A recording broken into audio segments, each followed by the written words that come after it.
Ja w drewno weszłem w przypadku. W tym starym domu, w którym mieszkam, no, był pokój jeden, który nie był zaizolowany, zimą był bardzo zimny. No i postanowiliśmy, że wyłożymy boazerię, założymy ocieplenie. No i to dziwne się zaczęło, bo ja sam właściwie to jestem ślusarzem i moja praca w drewnie zaczęła się właśnie od przypadkowego zimnego pokoju.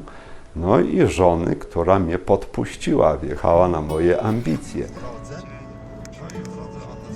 Jesteśmy w mieście Puck, województwo pomorskie obecnie. Firmę tą założyłem w roku 1991 jako firma jednoosobowa. Głównym celem mojej pracy, tak jak ją nazwałem, był wystrój wnętrz.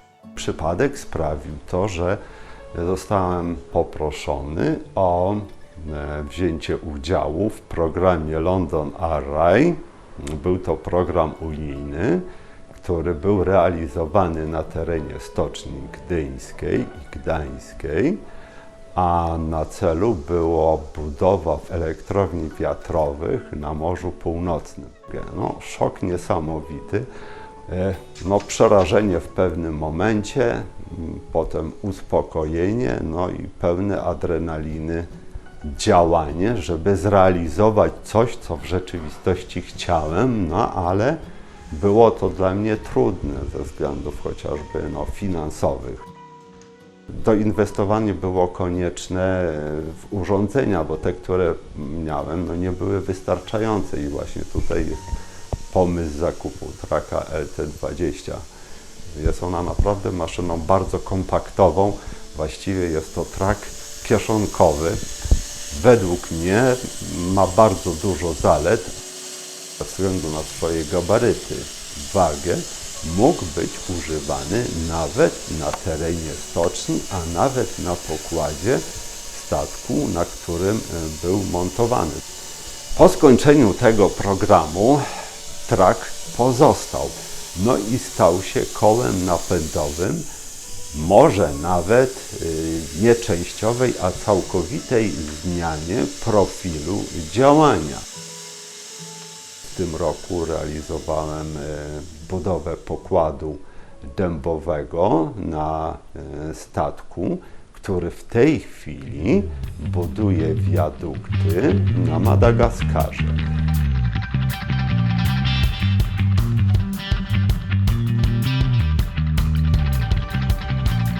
Od państwa Woodmizera zaczęło się Prosperity, które pozwala mi realizować wszelkie budowy. Ten dom, w którym się znajdujemy w tej chwili, który widać za moimi plecami, to jest realizacja moja własna, prywatna, którą realizujemy wewnątrz rodziny.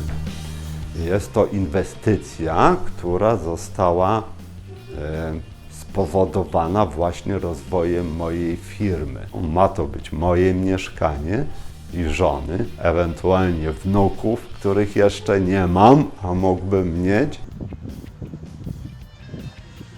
W tym domu około 80% tego materiału drewna jest pozyskiwane z drewna opałowego. Jestem prenumeratorem Gazety Drzewnej. W pewnym momencie znalazłem tam artykuł, w którym ogłaszaliście Państwo konkurs na mój projekt.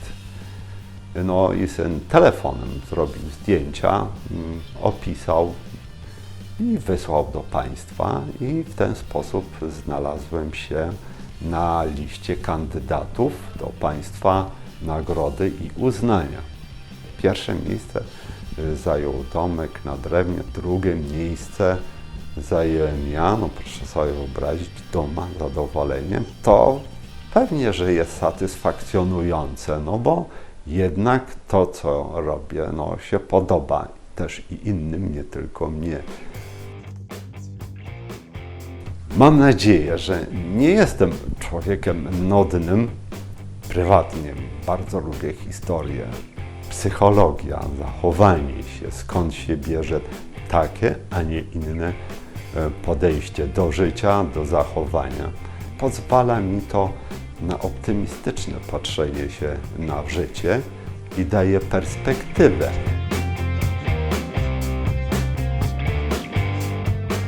Pomimo tego, że zdaję sobie sprawę z tego, że postępuję niekonwencjonalnie i dla innych przerażająco, ale to skutkuje, to ma jakiś efekt, rzucanie się na coś, co jest niemożliwe, nieprawdopodobne i potem zaskoczenie, że jednak to się zrobiło.